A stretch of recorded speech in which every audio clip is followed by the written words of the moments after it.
So I want to explain to you guys out there that I've been involved with hybrids. I've been involved with hybrids. And when I uploaded a video of my ex-girlfriend, she had some anomaly on her face. I didn't know, but they started trying to kill me.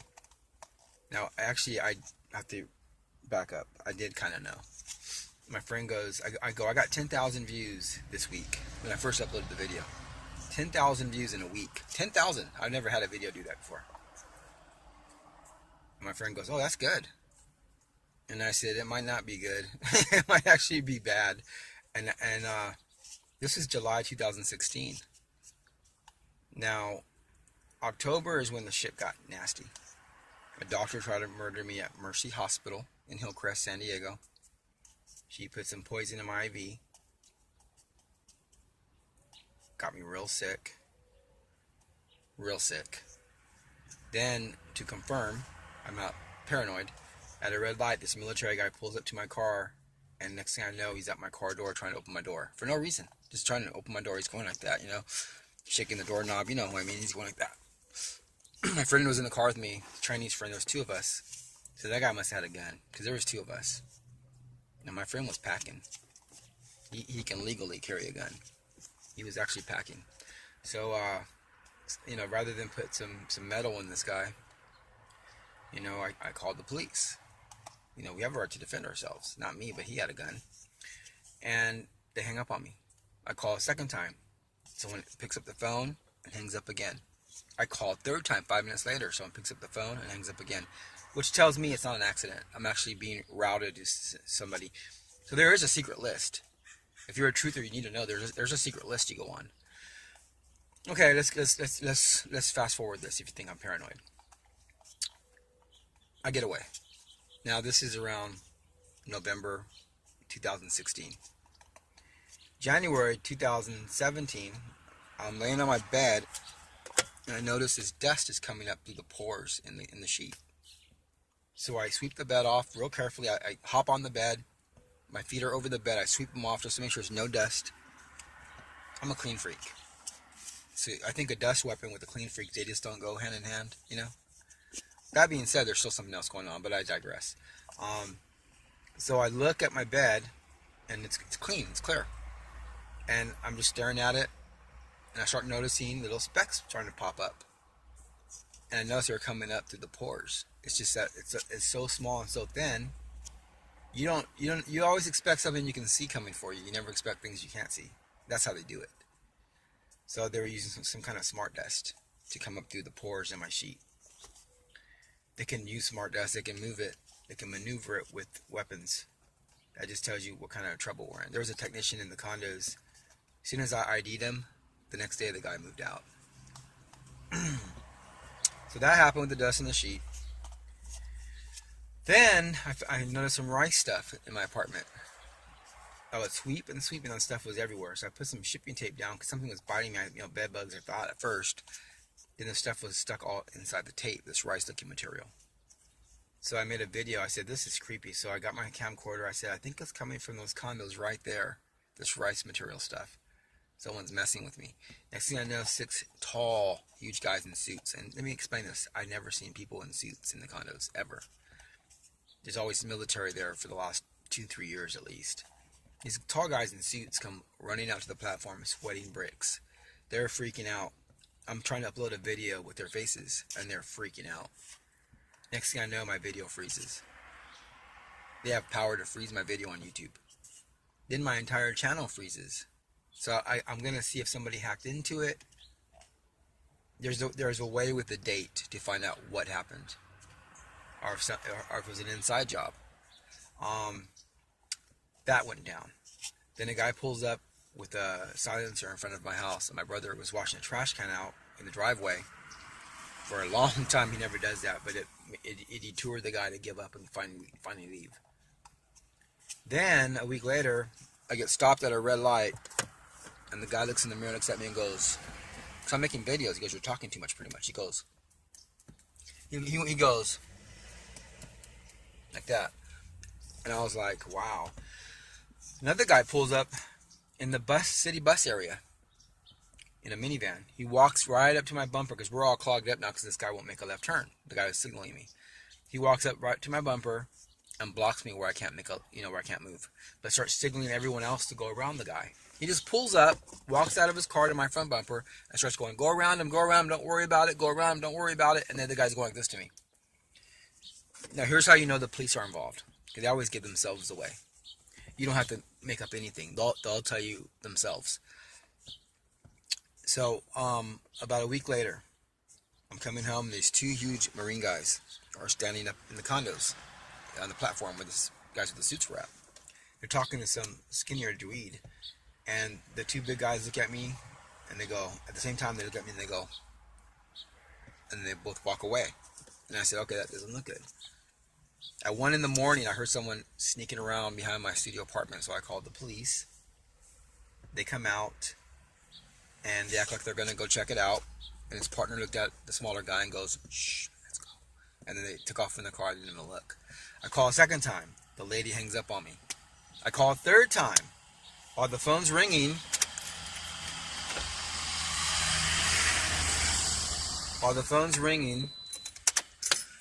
somebody hacks in on the phone and goes, you're not going to get any kind of help tonight. Something like that.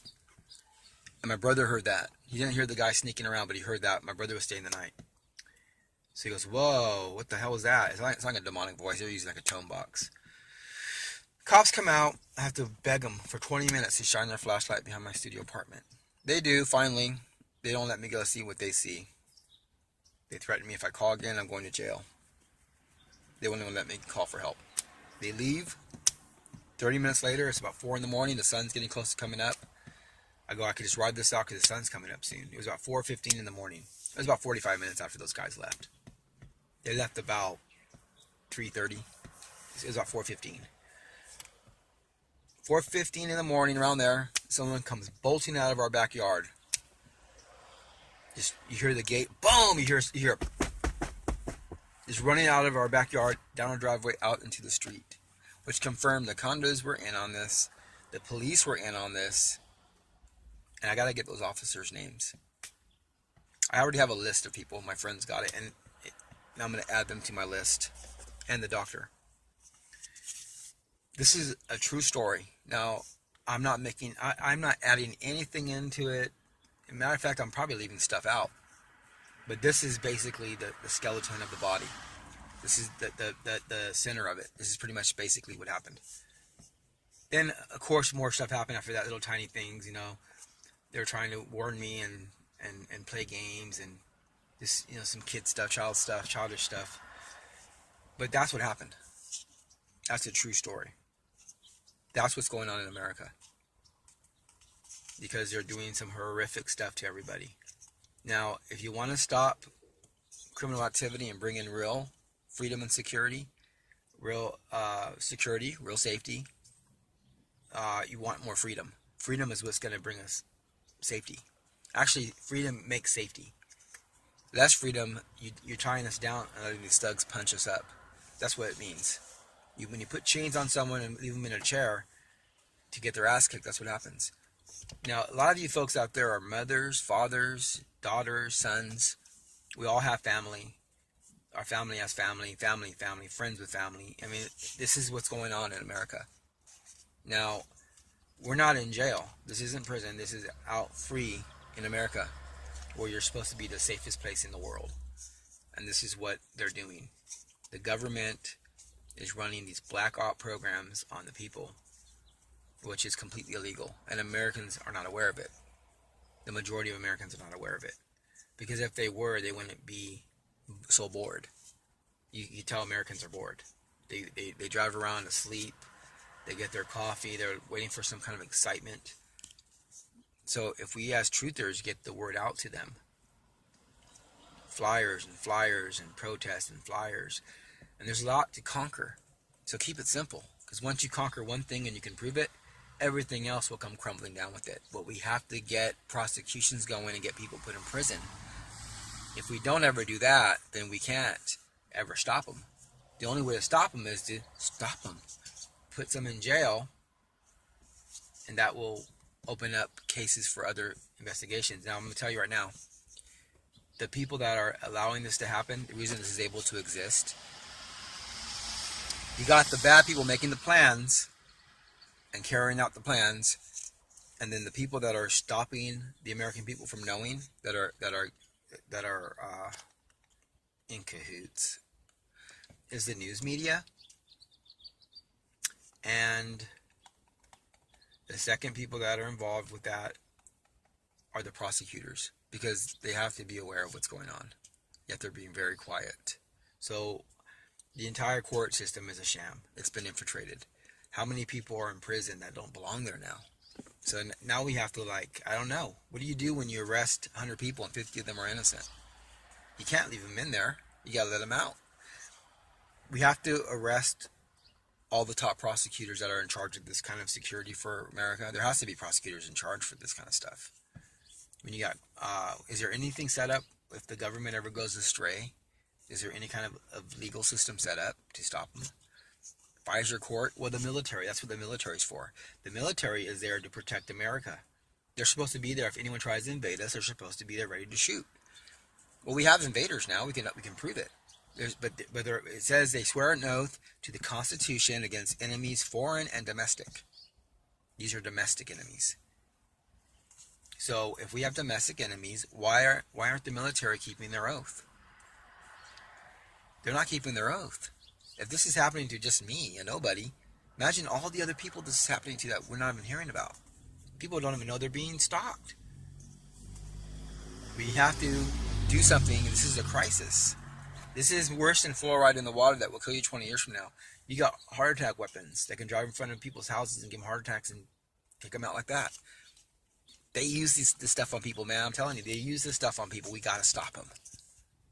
We got to stop them. You understand me? So we have to organize a brand new organization that handles this kind of stuff, that grows and gets worldwide notice and ends up becoming the biggest safety net for all Americans. We have to make a real watch, a special watch, and when we find an infiltrator that we can prove, not just being set up by someone else, that we can really prove that's clearly an infiltrator. That says, you know what, I'm an infiltrator. Those kind of guys, we got to build the key away. You know what I mean? Lock them up. So there you go. We need a big, giant program that's flexible where they can't shut it down, yet strong and tight enough where it gets the job done.